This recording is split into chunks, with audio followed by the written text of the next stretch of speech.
Theon turned cloak, Theon kinslayer. I'm not. I was ironborn. False is all you were. How is it you still breathe?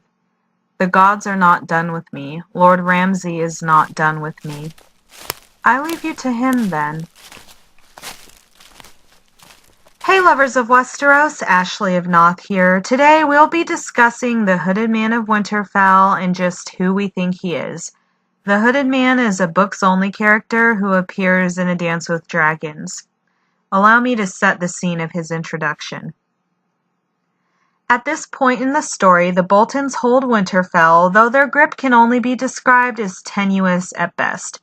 The snowstorms are unrelenting, trapping everyone who'd come there for Ramsay's wedding and to swear fealty to the Boltons within Winterfell's walls. Most of the northern families present do not trust the Boltons and Freys, as they all lost people at the Red Wedding, and knowing this, the Boltons and Freys don't trust them. An attack from Stannis' army is imminent, only nobody knows their proximity to the castle due to the severity of the storms. There's marked disagreement among everyone as to whether or not they should meet Stannis in the field or passively wait in the castle for Stannis to attack them. Food is relatively scarce and rationed poorly. And playing upon this powder keg of tension is a disguised Mance Rayder and some of his spear wives, demonstrating just how chaos can be a ladder. Things get so bad. Even Roose Bolton starts to show signs of fear. You see, Mance and crew are heightening the tension by committing murders, which they make look like accidents to start. Then over time, the kills get more and more graphic until the Boltons can't deny that people are getting killed. Essentially, this results in like a Clue Winterfell edition situation. The Boltons and Freys know their people are being murdered, but don't know who's doing it, because they are surrounded by nothing but enemies who have nothing but motive. The Spearwives confess this to Theon, taking credit for all the murders but one. Yellow Dick, a member of Ramsay's goon squad, was found dead with his man part cut off and shoved in his mouth so forcefully that 3 of his teeth were broke. Theon attributes this slaying to another, a mysterious hooded stranger he encountered shortly after Yellow Dick's demise.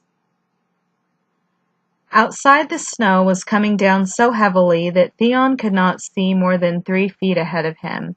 He found himself alone in a white wilderness, walls of snow looming up to either side of him chest high. When he raised his head, the snowflakes brushed his cheeks like cold, soft kisses. He could hear the sound of music from the hall behind him, a soft song now and sad. For a moment he almost felt at peace. Farther on, he came upon a man striding in the opposite direction, a hooded cloak flapping behind him. When they found themselves face to face, their eyes met briefly. The man put a hand on his dagger. Theon turned cloak, Theon kinslayer. I'm not. I was ironborn. False is all you were. How is it you still breathe? The gods are not done with me. Lord Ramsay is not done with me. I leave you to him, then. And so was the introduction of the Hooded Man.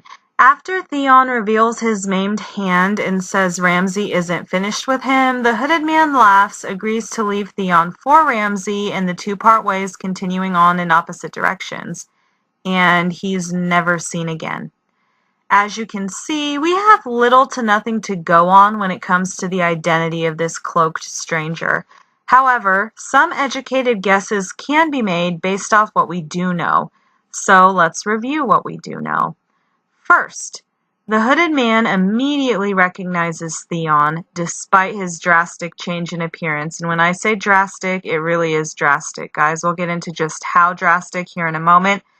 But the fact that the Hooded Man instantly recognizes Theon in spite of his altered appearance tells me that whoever the Hooded Man is could have spent an extensive amount of time around Theon and is very familiar with him. Second, The Hooded Man has a serious disdain for Theon, as evidenced by the insults and taking offense to the fact that Theon's amongst the living. Third, this person conceals their identity. The Boltons currently hold Winterfell, so maybe the Hooded Man doesn't want the Boltons to recognize him. We could certainly make some inferences as to what type of person wouldn't want to be recognized by the Boltons. Fourth, the Hooded Man lets Theon live when he very easily could have killed him. This leads me to believe that the Hooded Man's purpose is something other than vengeance, at least as it pertains to Theon. Now, with this list in mind, let's review some suspects. Suspect number 1, Theon Greyjoy. According to this theory, as the result of extensive torture, Theon has developed an alter ego, a split personality. I've seen it said that the Hooded Man is a personification of how Theon wishes he could be, but can't due to his being held prisoner.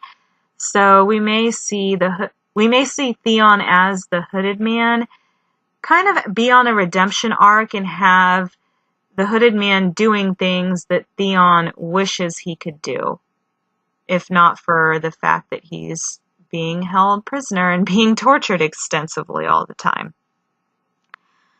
Now, it is known that the brain can do some complex things to protect itself in the presence of extreme stress and trauma, and we know Theon's had a lot of that.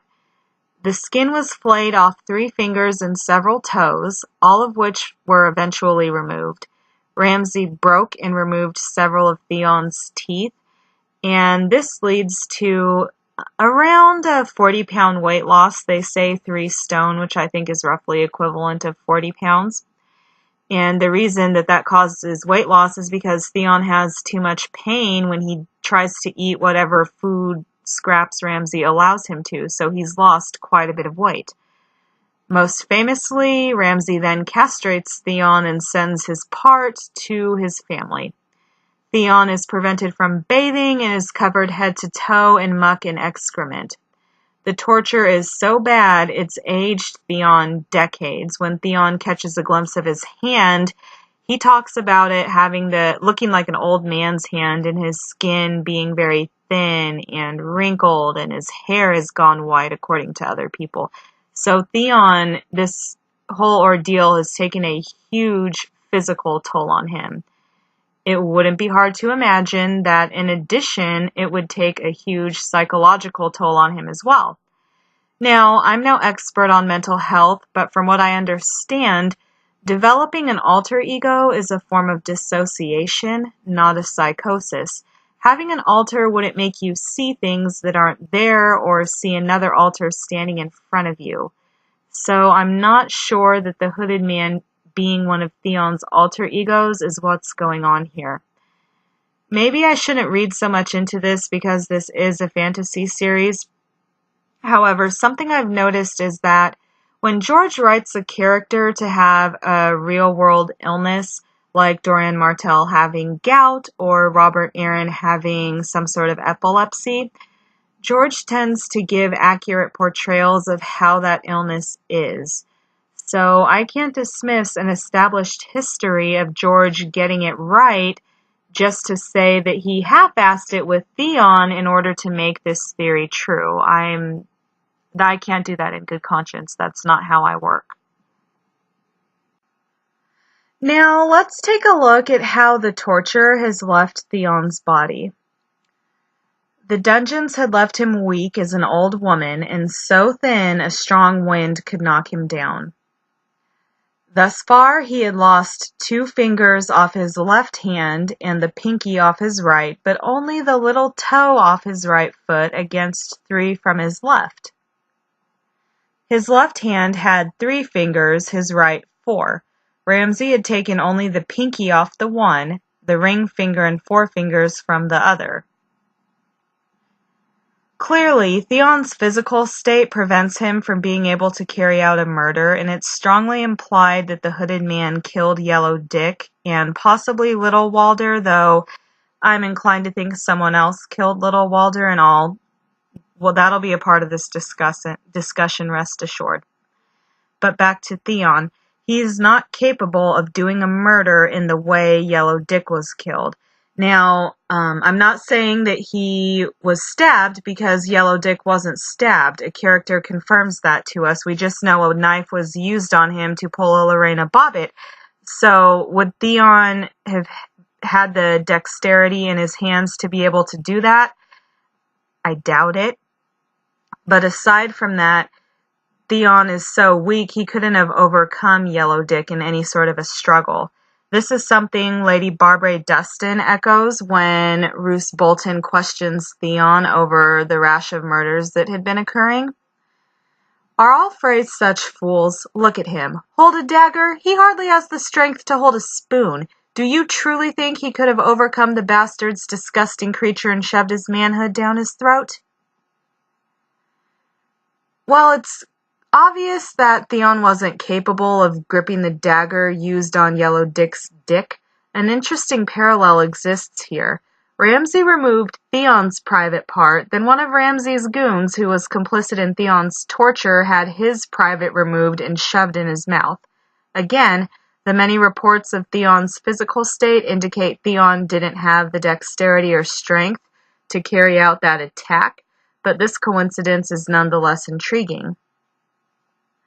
Another coincidence worth mentioning is the dagger. The Hooded Man flashes his to Theon, so we know he carries one. Interestingly, in the same chapter that Theon encounters the Hooded Man, Theon uses a dagger to attempt to eat his dinner. Also, when the Spearwives wrangle Theon into helping them free Foe Arya, Theon notes how he still carries that dagger. Now, is this proof that the Hooded Man and Theon are the same person? Not necessarily, because lots of people carry daggers, but it's an intriguing parallel that was worth noting here. I should have mentioned this sooner, but you all know I can get off on tangents from time to time, and things can be a bit disorganized, which is the case here, but nevertheless, I'm bringing this up, so here we go. Another interpretation for Theon's interaction with the Hooded Man, or justification for thinking the Hooded Man and Theon could be the same person, is their dialogue. If we read it through, to me, it reads like a monologue Theon might have with himself in his own mind. Theon is insulted with the Turncloak and Kinslayer comments, then immediately justifies himself to this apparent stranger. Theon follows the Hooded Man's disgust up with the maimed hand and a hint at further torture from Ramsay as a consequence, almost as though he's saying, I get what I deserve. To me, it's almost like Theon's encounter with the Hooded Man is him processing his guilt for turning on the Starks via an imaginary friend, or this hallucinated man. I couldn't explain that logically if I were to assume Theon has multiple personalities, as has been hypothesized, because again, I'm not sure that disorder causes hallucinations. If anyone knows about that, feel free to comment and let us know. I just thought it was worth acknowledging because it all sounds like things Theon would think to himself. Therefore, I could understand why someone might read it that way and think that Theon and the Hooded Man could be the same person. All in all, there's not enough for me personally to get behind Theon being the Hooded Man. Do I think Theon is seriously mentally ill? Yes, I do. Do I think George will set Theon up on a path of redemption? Yes, I do. I just don't know that I can get behind Theon being the Hooded Man. I think the character of the Hooded Man could do more for the story. Not that he'll be a major character, but I think you could do better things with this mysterious person, especially given the situation that the Hooded Man is in within the story. I think that character could do more than serve as someone's alter ego. Suspect number 2, a Brotherhood Without Banners member. Obviously, this person would be working at Lady Stoneheart's behest. One thing we know is that the Stoneheart has previously implanted a spy amongst her enemies to report information back to her. In A Feast for Crows during the Siege of Riverrun, A character named Tom Sevenstrings, who's a member of the Brotherhood Without Banners and a singer, serves as a musician in the company of Sir Ryman Frey for 2 weeks. According to a semi-canon source, Tom informs the Brotherhood of Jaime Lannister's dismissal of Ryman, enabling the Stoneheart's outlaws to ambush and hang Ryman near Fair Market. So precedent exists for the Stoneheart to utilize moles in her enemies' camps. Additionally, if we look at what we know of Lady Stoneheart, we can see parallels between her motivation and our analysis of what we know about the Hooded Man. Her sole purpose is to get vengeance on anyone she thinks betrayed herself and/or Robb. She hangs men associated with the Freys, Boltons, or Lannisters, regardless of their involvement in the Red Wedding.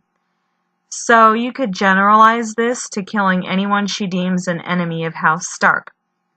And remember, the Hooded Man seems to be a Stark supporter, so he'd probably have the same feelings towards the same people as Lady Stoneheart does. So again, the Hooded Man being one of Stoneheart's outlaws wouldn't be surprising. Also, knowing that Winterfell is now inhabited by Boltons and Freys, it makes sense that the Stoneheart would want one of her outlaws there to monitor what's happening, if not to kill a few people. And if we look at the 2 murders Mance's crew don't take credit for, they fit the description of a Stoneheart victim to a T. Yellow Dick, a man associated with the Boltons, remember he was a part of Ramsay's goon squad, and Little Walder Frey, son of Merritt Frey and a descendant of the original Walder Frey. The problem, or one of the problems, is the Stoneheart hangs her enemies, no exceptions. Neither Yellow Dick or Little Walder was hung, so I doubt those kills were the work of a Brotherhood member. Let's now shift our focus to Theon and the Hooded Man and how the Hooded Man being a Stoneheart outlaw explains their dialogue. The Hooded Man calls Theon false and a turncloak. These are obvious references to Theon's betrayal of Robb during the War of the Five Kings. The Hooded Man also calls Theon a kinslayer, and that's a reference to Theon's purported murders of Bran and Rickon. Now, we as readers know that Theon didn't actually kill Bran and Rickon because he couldn't find them, and to save face, killed 2 boys of similar age and size, and allowed John Q. Public to believe that they were the Stark brothers. But Lady Stoneheart doesn't know that because when she was still amongst the living as Lady Catelyn, Cat got a letter informing her of their deaths. And she died never knowing the truth. So it stands to reason she would tell her supporters that Theon was a kinslayer. Now, despite the various ways that the Hooded Man being a member of the Brotherhood makes sense, it's the interaction with Theon that makes me think twice about that being true. Specifically, it's the fact that the Hooded Man allowed Theon to live that gives me pause. Remember, we are told that the Stoneheart remembers, and we know her obsession with seeking vengeance on those who wronged Robb and House Stark. There is no bigger offender in that regard than Theon Greyjoy. He betrayed Robb by taking Winterfell when he was supposed to be helping Robb forge an alliance with his father, King Balon, and Lady Stoneheart believes Theon killed Bran and Rickon. Why on earth would she instruct any of her outlaws to allow Theon to live if they were to come across him? It would seem that Theon would be the one person she'd want dead the most, with the exception of Cersei. Now, this is just too big of a knock on the theory for me to endorse it. Suspect number 3, Davos Seaworth. Allow me to contextualize this. In A Dance with Dragons, Davos sails to White Harbor to negotiate with Wyman Manderly on Stannis' behalf. Cersei gets word of this and orders Lord Wyman to kill Davos in exchange for the life of Lord Wyman's son and heir, Sir Willis. Lord Wyman, the tricksy man that he is, takes a page out of Theon's book, and after publicly ordering Davos's arrest and calling for his execution, kills another prisoner in Davos's place.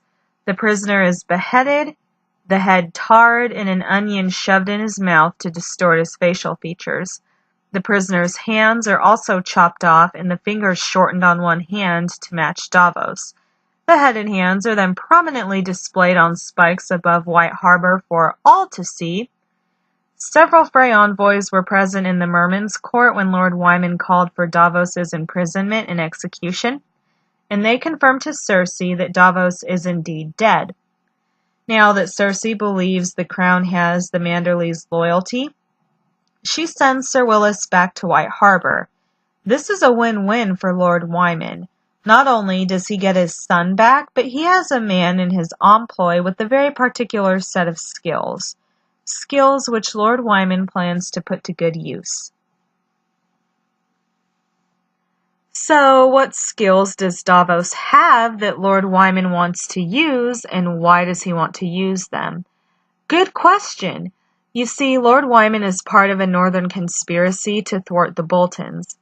Wyman doesn't believe the propaganda the Frey spread about the Red Wedding, nor does he believe the Boltons' version of Winterfell's fall. More specifically, he knows the Boltons are lying about Winterfell because he's got a witness who was present for the castle's sacking. Wex Pike, Theon's mute squire, survived the Boltons' sack of Winterfell by climbing the Heart Tree in the Godswood and hiding there. During his hiding, Wex witnesses the departure of Bran and Rickon along with their respective companions.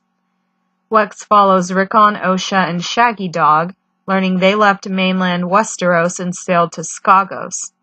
Cue Davos' skills and what Lord Wyman wants to use them for. To successfully thwart Roose Bolton, who has a Stark daughter, or so he's telling the world he has a Stark daughter, Lord Wyman needs a Stark son, and the son's Wolf. In exchange for Davos successfully smuggling Rickon and Shaggy from Skagos to Lord Wyman's custody, Lord Wyman will bend the knee and declare for Stannis. So, what the heck does this have to do with the Hooded Man? Several things. Most notably, Davos would need a way to let Lord Wyman know he had Rickon.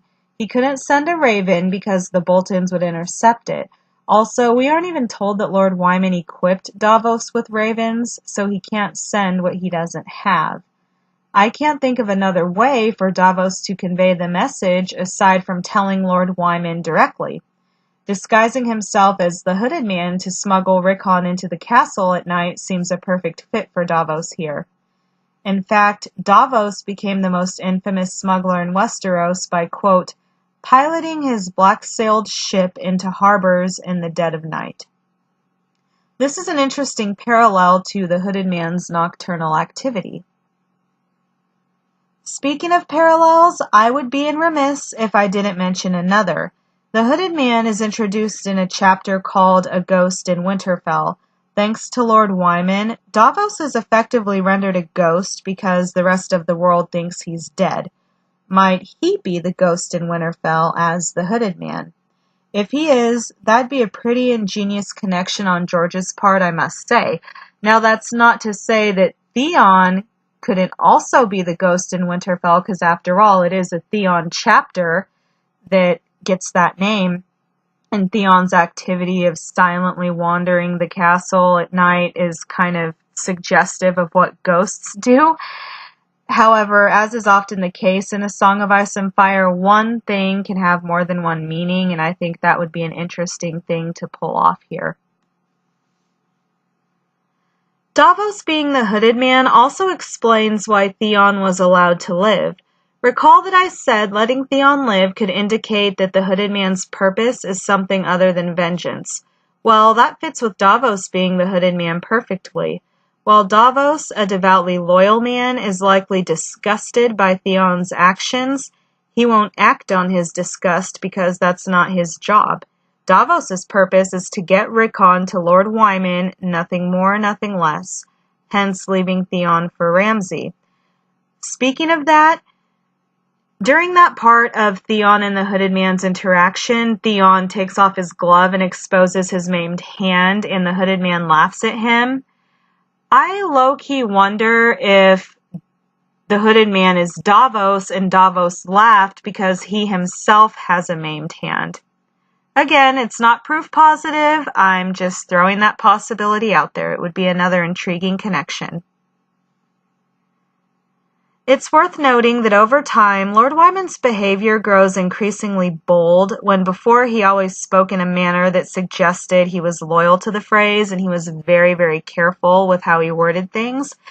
In fact, his exact quote, or an indirect quote of what he said about having to do that, was eating their excrement and liking it. This change in attitude eventually leads to a huge quarrel between the Manderleys Freys and Boltons, which leads to multiple deaths and Lord Wyman himself getting injured. To me, the change of behavior could suggest that Lord Wyman has what he needs, Rickon, to thwart the Boltons, which also suggests that Davos has successfully returned Rickon to Winterfell in Lord Wyman's custody. Not that Rickon's exact location in Winterfell is germane to this Davos theory, but it completes the puzzle, so let's go there. It's my belief that Lord Wyman could have Davos, Rickon, Shaggy Dog, and Osha stashed in the Winterfell crypts. It wouldn't be the first time Rickon, Shaggy, and Osha hid in the crypts whilst enemies occupied the castle. Also, apart from Theon, Jane Poole, and later Lady Barbray, nobody currently residing at Winterfell knows where the crypts are, so it's the best place for Rickon to be until Wyman needs him. It's also my belief that Lady Barbray knowing the crypt's location and entering them isn't a threat to Rickon because Lord Wyman is probably the one who told her to go visit them in an attempt to prove Rickon is alive and bring her into his conspiracy. The fact that Lady Barbray openly notes swords had been moved seems to confirm this or hint at it, sort of in a I see the sign I was told to look for type of way. At least that's how I read it. There's more evidence to suggest Barbray can be trusted, but that's beyond the scope of this video, so I won't be covering it. Just know that it's out there. The only part of the Hooded Man equaling Davos theory that gives me pause is the murder of Yellow Dick. Now, I'm not saying conclusively that the Hooded Man is the one who killed Yellow Dick because we don't know that to be the case at all. We don't know who killed Yellow Dick. I personally believe that the Hooded Man did, but for the purposes of this video, what I'm trying to do is simply see how the murder fits in just from a general perspective with each suspect that I'm going to be going over. So again, please don't take this as me trying to say that that murder being committed by the Hooded Man is canon, because that's not what I'm trying to do here at all. I don't think it's crazy to think Davos would kill to protect Rickon if need be, but the graphic nature of the remains seems to be too much for what we know of Davos. Castration and cock forcefully shoved into Yellow Dick's mouth doesn't scream Davos Seaworth, but you know who it does scream? Osha. And seeing as Davos would have smuggled her into Winterfell along with Rickon, Osha killing Yellow Dick works with Davos being the Hooded Man. Now, I can't 100% guarantee that Davos is the Hooded Man, but I will say, of all of the suspects I cover in this video, Davos is my favorite option. I think it makes a lot of sense, and I really, really, really, really like it. So I'm hoping that George has that turn out to be the case. Something else I wanted to mention is that this is a prime example of what I meant when I said the Hooded Man could serve the story in a better way than being one of Theon's alter egos. If the Hooded Man were Davos, he's advancing the story forward in some pretty big ways. He's connecting characters, he's furthering a conspiracy, well, could be furthering multiple conspiracies, to be honest. He's bringing the wolves back to Winterfell. The impact is just much farther reaching. The possibilities are endless.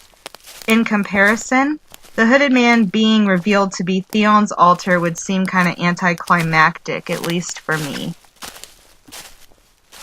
Suspect number 4, Hallis Mollen. In case you don't recall, here's some background on Hal. Hal was a guard at Winterfell. After the death of Jory Castle, Robb promotes Hal to captain of the guards, and Hal then becomes Robb's constant companion, meaning he also spent extensive time around Theon Greyjoy, since Theon was also Robb's constant companion. Once Robb calls his banners and marches south, Hal transitions to command the guards protecting Lady Catelyn.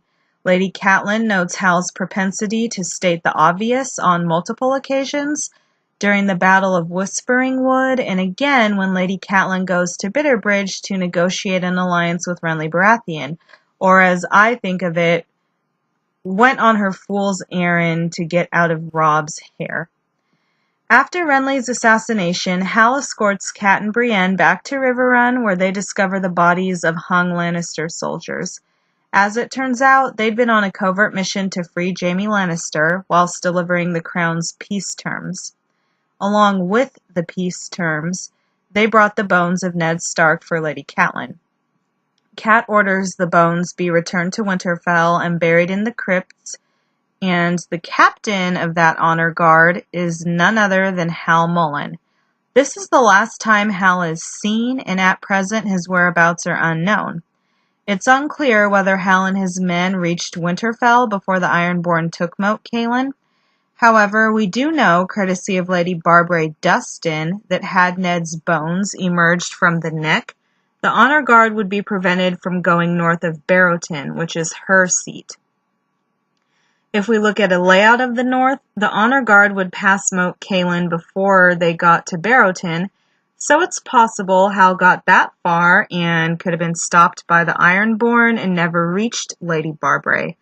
However, I don't believe Hal's group was intercepted by the Ironborn because we never hear about that from Victarion Greyjoy, my favorite book character, who's the Ironborn captain that held Moat Cailin. And it also never comes up when Theon goes to Moat Cailin to convince the remaining Ironborn to cede the castle to the Boltons after Victarion leaves.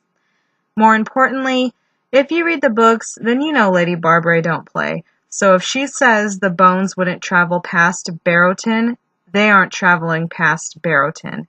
It would be safe to assume that from the time Ned died to the current point of this story, Lady Barbara had eyes on the neck to stop the bones there to prevent them from eluding her grasp.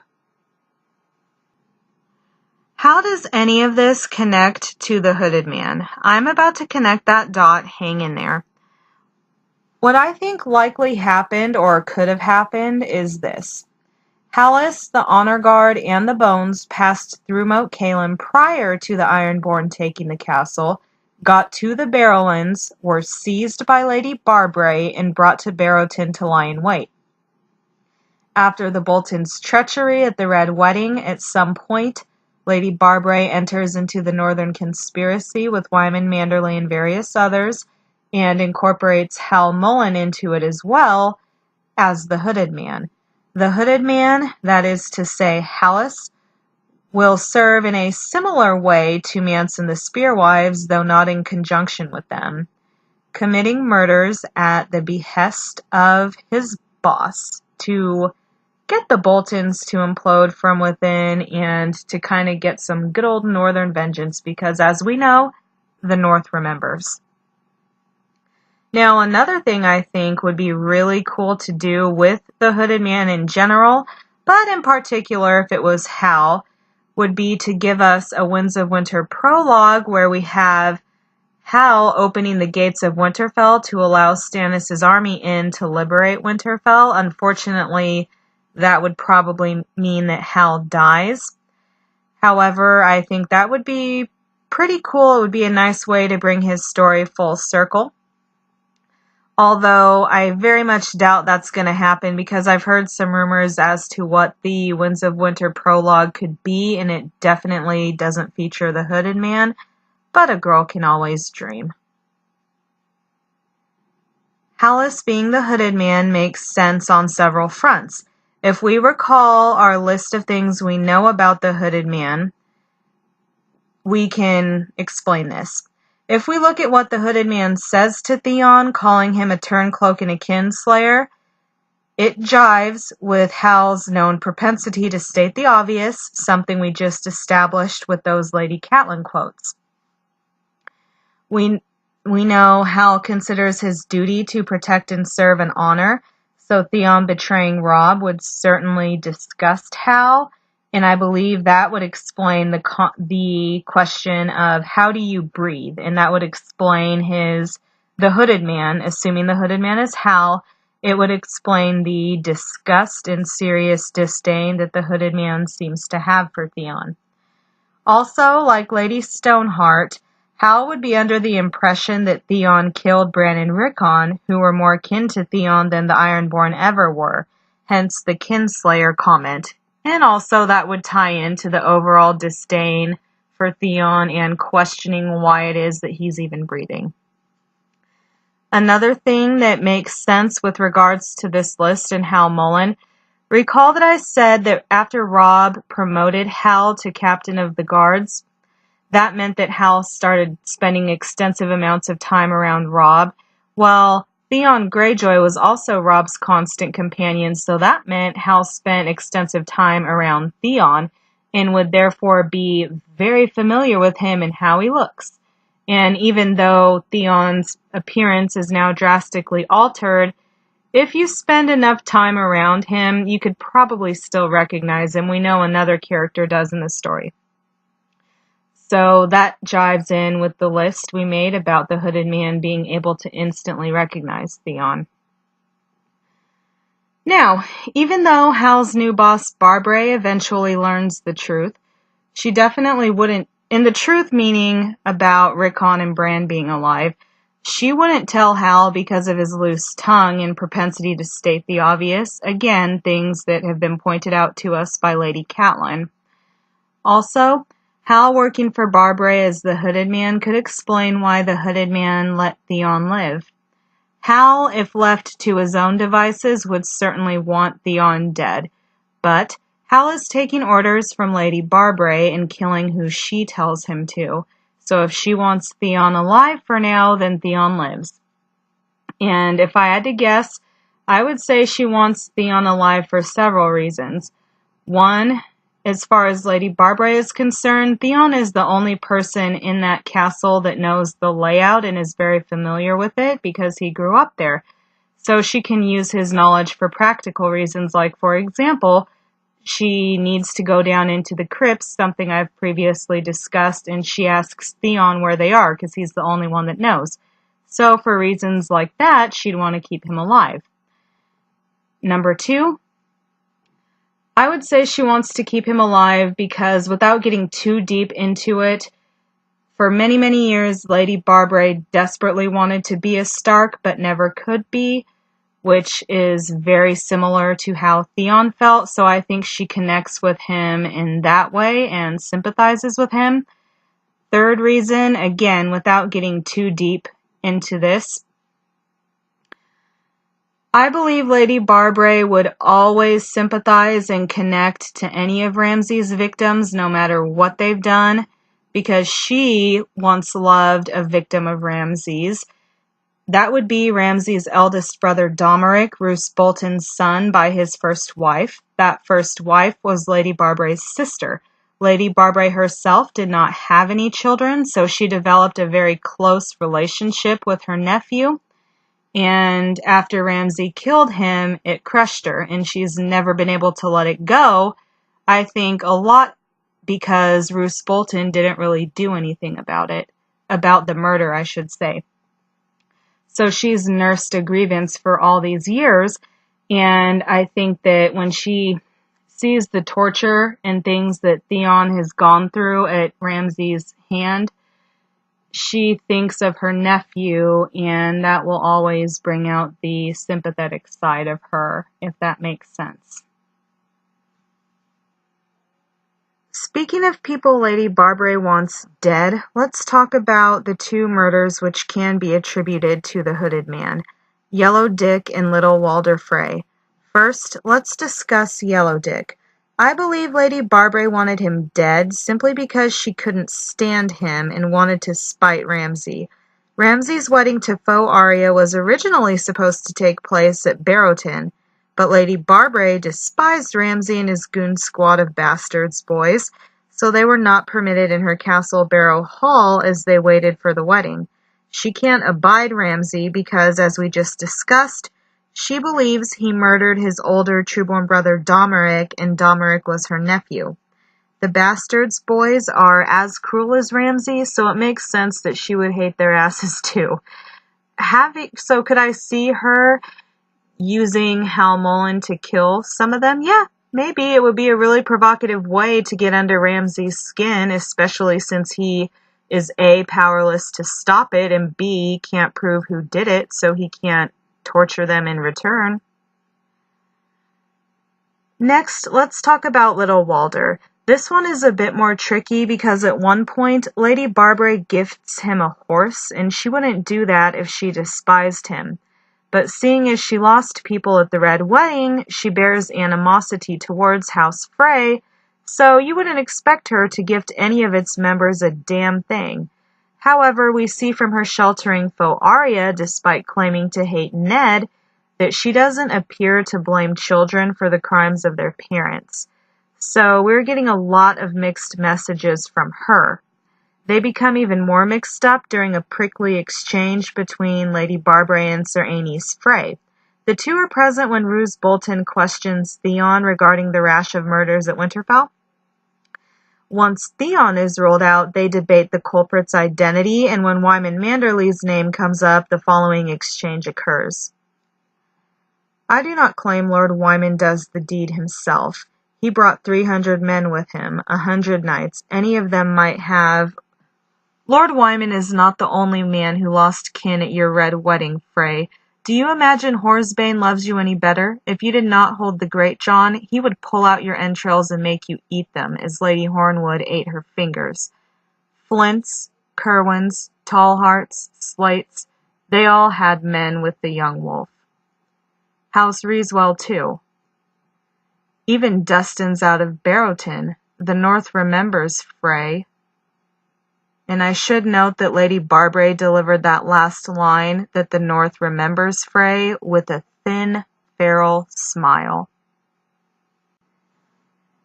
Then, in the very next Theon chapter, Little Walder turns up dead. So, it's certainly possible that Lady Barbary had the Hooded Man Hal do this murder after her argument with Sir Aenys. Perhaps that was her way of showing that the North remembers. I mean, something has to be behind that feral smile, right? But there is another with greater motive. One who's working with Lady Barbary that has ordered Freys murdered and served them up in pies to their kin. That's right, I'm talking about Lord Wyman Manderly. It's my belief that Hal the Hooded Man might have killed Little Walder at the behest of his boss's co-conspirator. When Little Walder's dead body is brought to Winterfell's Great Hall, Big Walder says the last thing Little Walder was doing was looking for a White Harbor knight who owed him silver from a dice game. Back in A Clash of Kings, after the Baratheon brothers' parley failed, Hal is noted to have played dice with some Stark men. Coincidence? Maybe. But I believe it's a subtle hint from George. Remember, he throws those out there every now and again for the really astute readers among us.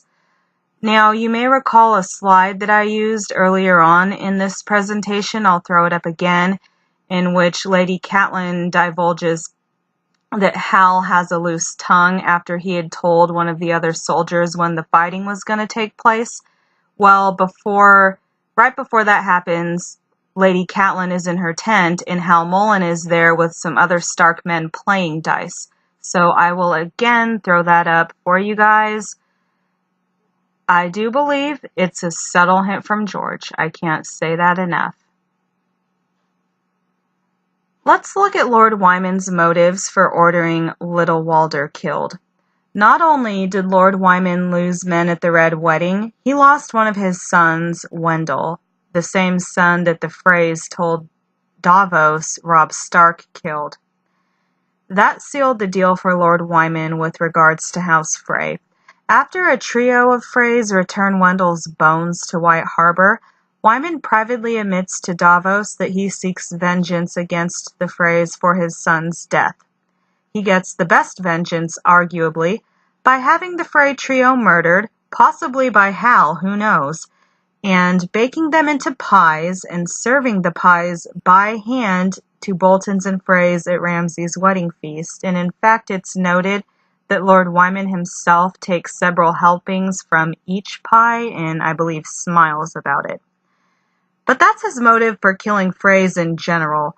Little Walder having Frey blood qualifies him to get that work, make no mistake. But with Little Walder specifically, Lord Wyman has another motive. When the Freys returned Wendell's bones, Rhaegar Frey offered Little Walder as a husband for Wylla Manderly, Wyman's granddaughter. To further his conspiracy, Lord Wyman accepts the offer, not unlike how Prince Dorian accepts the offer of a betrothal of Myrcella Lannister, Baratheon, whatever, to his son Prince Trystane. But, to quote Lady Olenna, "You don't think I'd let you marry that beast, do you?" Except instead of poison, Lord Wyman used a hooded man. One last note on this, it wouldn't surprise me if Stannis, or whomever becomes Lord of Winterfell, promises Rickon Stark to Wylla Manderly as a reward for their leal service to House Stark. Another connection exists between Hal Mollen and the Hooded Man. It's all in the name. Hal Mollen and the Hooded Man share the same initials, H.M. This could be a misdirect since George would be aware that fans know the importance of names in A Song of Ice and Fire, but it could also have been a clue, because again, fans know the importance of names within A Song of Ice and Fire. But maybe not, because George never identified this figure as the Hooded Man, instead referring to him simply as a man walking towards Theon who happened to be wearing a hooded cloak. Certainly, George could deduce that fans would use the moniker Hooded Man, though, so I still see the shared initials as a possible clue more than a misdirect. A minor detail to be sure, but one worth noting nonetheless. I think it's clear at this point that Hallis Mollen makes the most sense to be the Hooded Man based off the evidence. Now, I know earlier on in this video I said that Davos was my favorite candidate to be the Hooded Man, and he still is, and I still think that that would be a really creative spin to put on the Hooded Man within the story. However, at the same time, I can acknowledge that the evidence doesn't necessarily support that, not in the same way that it would support Hallis Mollen. I'd suspect by day, Hal poses as a lowly Manderly knight, or a Dustin knight, or both, and by night becomes the Hooded Man doing his boss's bidding, the Cape Crusader of Winterfell, if you will. He's not the sexiest option, but he's the most solid. If I were a gambling woman, I'd encourage everyone to put their money on Hal. Of any suspect I've mentioned, Hal would be the most able to readily recognize Theon in spite of his new appearance, though others could know if they were told. Through the Hal lens, a plausible scenario exists to explain the two murders that can't be attributed to Mance Rayder and the Spearwives. In my opinion, there's no real drawback to Hal being the Hooded Man. If you can think of one, do tell in the comments. Nevertheless, there is a bonus option that the tinfoil lover in me is kind of feeling compelled to present. So please, indulge me a few moments longer and allow me to explain another motive of this mysterious Hooded Man that you may not have considered. That there must always be a Stark in Winterfell. Yes, you heard it right. The sixth suspect for the Hooded Man is a Stark. A Stark who's served as the Stark in Winterfell before. A Stark who's gone missing and is presumed dead despite his body never being found. Suspect number 5 Benjen Stark. I'll admit outright that this is tinfoil. I can't say that enough, so take this with a grain of salt. A lot of it is speculative, however, the speculations are based off of facts, so nothing is too out of left field. It almost reminds me of one of those things that you would say, that's just crazy enough that it could work. Yeah, that's what this is. Let's refresh ourselves on the circumstances surrounding the good uncle's disappearance. In a Game of Thrones, shortly after Jon arrives at the Wall, Benjen and 6 other rangers are dispatched to find Sir Waymar Royce, who hasn't returned from arranging.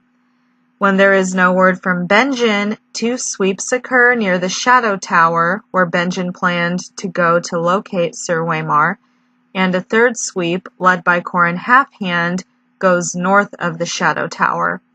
These searches turn up nothing except for several blazes in trees Benjen used to mark his way, and they stop in the Stony Highlands to the northwest.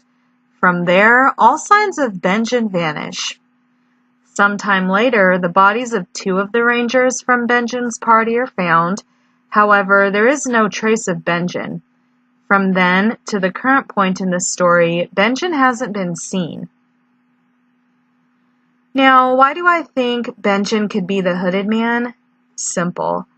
I refuse to believe Benjen is just dead, never to be heard from again. His body was never found, and time and again we learn in A Song of Ice and Fire, no body means no death. Benjen disappeared in Book 1, and in Book 5, George still has characters talking about him. This implies that George wants Benjen on our minds, and he'd only want that if the character was going to return. The popular theory is that Benjen is now Cold Hands, though I don't put stock into that because George outright denied it, and the text about Cold Hands doesn't really square with some of what we know of Benjen. I've heard Dario mentioned as a possibility, however, I'm not crazy about that idea either. And then it hit me. What if Benjen Stark is the Hooded Man? Let's go back to Benjen's disappearance. While we don't know much, we can infer Benjen's search party fell under attack based off analysis of the bodies of the 2 rangers that had been found. One took an axe blow to the neck, the other was riddled with wounds. And, as Jon Snow concludes, the attack was done by the others. This is where the journey to becoming the Hooded Man possibly begins for Benjen. I believe Benjen's party was ambushed by the others, and Benjen was saved by Cold Hands at Bloodraven's behest. We know that Cold Hands, a former brother of the Watch himself, fights those he deems foes of the Night's Watch, be it the mutineers at Craster's or the others. We also know that Cold Hands has a history of rescuing Watch brothers under attack. He did so when he saved Samwell Tarly and Gilly after they got lost in the haunted forest while fleeing Craster's Keep. So it's not illogical to assume that Cold Hands could have done the same for Benjen, and from there took Benjen to Bloodraven's cave. The question then becomes, why would Bloodraven want Benjen alive? We know that Bloodraven is exclusively motivated by saving the realm from the long night with a special focus on ensuring that the prince that was promised is born. Bloodraven was so dedicated to the cause that he murdered a handful of his own family members to protect the bloodline that would produce the people who'd produce the people that would produce the promised prince. Moreover, Bloodraven is bout it when it comes to the bigger picture of saving the realm, and there is no outcome or person he won't manipulate to ensure the realm is saved. So we can deduce Benjen Stark has a role in this if he was in fact saved by Bloodraven. Like everyone under the sun knows, there must always be a Stark in Winterfell. While the reasons for this are unknown to recent Stark generations, I'd bet money that Bloodraven knows exactly why. Though we have zero confirmation as to the nature of this effect, I think that something in the Stark's blood tethers something else to the castle or helps maintain the integrity of a structure within the castle that's keeping something in place. That something could play a role in the Long Night, likely a detrimental role to the realm. Bloodraven, as the last Green Seer, might have foreseen that Winterfell would be without Starks at some point and would therefore need to get one back to the castle to maintain the status quo. Of a brief aside, Jojen dreams that the wolves would come again to Winterfell. If Jojen dreamt this, I'd assume Bloodraven would have as well. Not that they'd have all the same dreams, but something that important, yes. Hell, Bloodraven might have seen it first and disseminated the information to Jojen via a dream, as he did with the winged wolf. Whatever the case may be, the implication is that in order for wolves to return, it means they'd have to have left. Depending on when Bloodraven had the dream, he might have known he'd have need of a Stark down the line, so he had reason to save Benjen. From a textual viewpoint, Benjen makes sense because he's served as the Stark in Winterfell before, during Robert's rebellion and possibly during Brandon and Kat's wedding that never was. Also, Benjen would be fitting because his time as First Ranger has directly exposed him to the threat beyond the wall, so it wouldn't take much coaxing on Bloodraven's part to convince Benjen of why it's necessary for him to return to Winterfell. Now, this theory involves Benjen having to forsake his duty and desert the Night's Watch. You might think Benjen wouldn't do that, and under normal circumstances, I'd agree. However, Benjen serving as the Stark in Winterfell actually helps his Watch brothers and serves the same purpose as him being at the Wall. He's still protecting the realm against what lies beyond, just at a different location and in a different way. I absolutely think Bloodraven could convince him of this, and get Benjen to see that if he doesn't do this, there eventually won't be a wall or brothers in arms to man it. Having to sacrifice for the greater good is a consistent theme in A Song of Ice and Fire, so Benjen agreeing to do this wouldn't be out of the ordinary, and would actually parallel Bloodraven's own actions throughout his entire life. Now, to move this theory along, Benjen would have stayed in Bloodraven's cave for a time, up until the timeline in A Clash of Kings, at which point Bloodraven, knowing Winterfell was going to lose the Stark blood it needs, dispatches Benjen to arrive around the time Bran and Rickon depart. With Cold Hands as an escort, the two make their way to the Wall. Along the way, they make a pit stop and allow Benjen to do his last act as a Night's Watch brother. Bury the horn and cache of dragonglass at the Fist of the First Men, so Bloodraven could later warg Ghost and ensure Jon found it. And I think Benjen used his own cloak to wrap the weapons in. A lot of fans think it was Bloodraven's cloak, but if we look at the description, I don't think so. He pulled up a corner of the cloth the weapons had been wrapped in, rubbing it between his fingers. Good wool. Thick, a double weave, damp but not rotted. And it was dark. He seized a handful and pulled it close to the torch. Not dark. Black. Now, Bloodraven has been in his cave for approximately 47 years. Would a minimum 47-year-old cloak be described as having good quality wool that's thick and not rotted? I doubt it. To me, that description fits a cloak that's fairly new, as Benjen's would be. Let me know what y'all think, though. Keeping it moving. After the pit stop, I think Cold Hands took Benjen to the Wall, specifically the Nightfort, and Benjen entered through the Black Gate. Remember, this castle is abandoned, so Benjen could do this undetected. From here, Benjen's skills as First Ranger and his familiarity with the North could get him back to Winterfell. But how did Benjen enter the castle, and in which part is he residing? That's easy. Where all Starks go when they hide within their own walls, the crypts. How he entered the crypts without passing through the castle gates involves more speculation, as I warned there would be at the outset of this theory. It's my belief that there is a secret passage into the crypts which can be accessed from somewhere outside the castle. Why do I believe it exists? Well, I would think for practical reasons, every castle should have that in the event that someone should try to take the castle, the royal family could escape unharmed.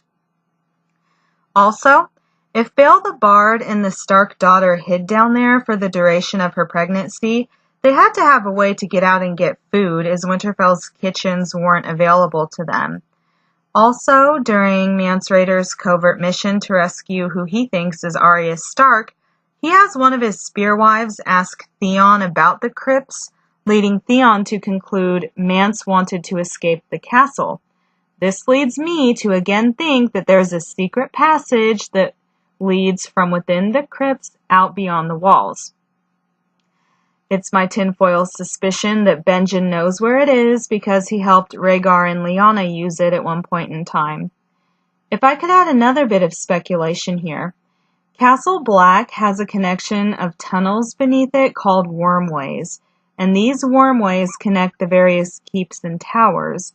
They're used primarily during winters when the cold temperatures and amount of snow render above-ground travel too cumbersome. Would it not make sense for all northern castles to have these, since the climate is more or less the same everywhere in the north? If no other castle, at minimum, Winterfell, the seat of the north, would have them, you'd think, right? And if Winterfell has them, perhaps a few link to the crypts, other parts of the castle, and out beyond the walls.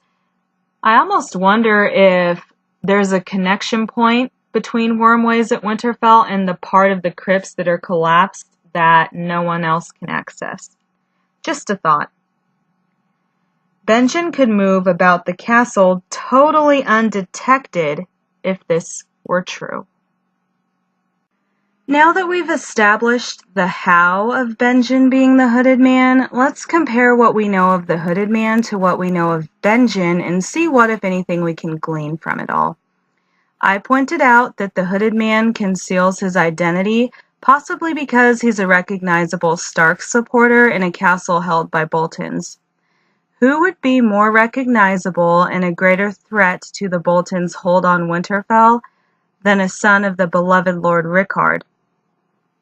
The other northern lords would recognize Benjen. He's old enough, so they should know him, even if they haven't seen him in a while, because remember, Benjen's been at the wall.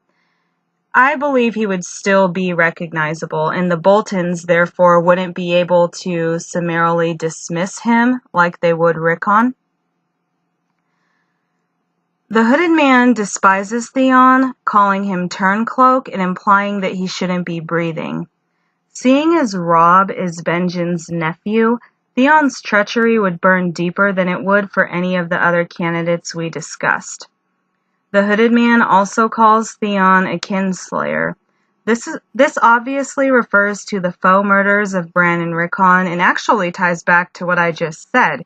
Theon's treachery all around would really, really, really hurt Benjen on a much more deep level than it would any of the other candidates I've talked about here.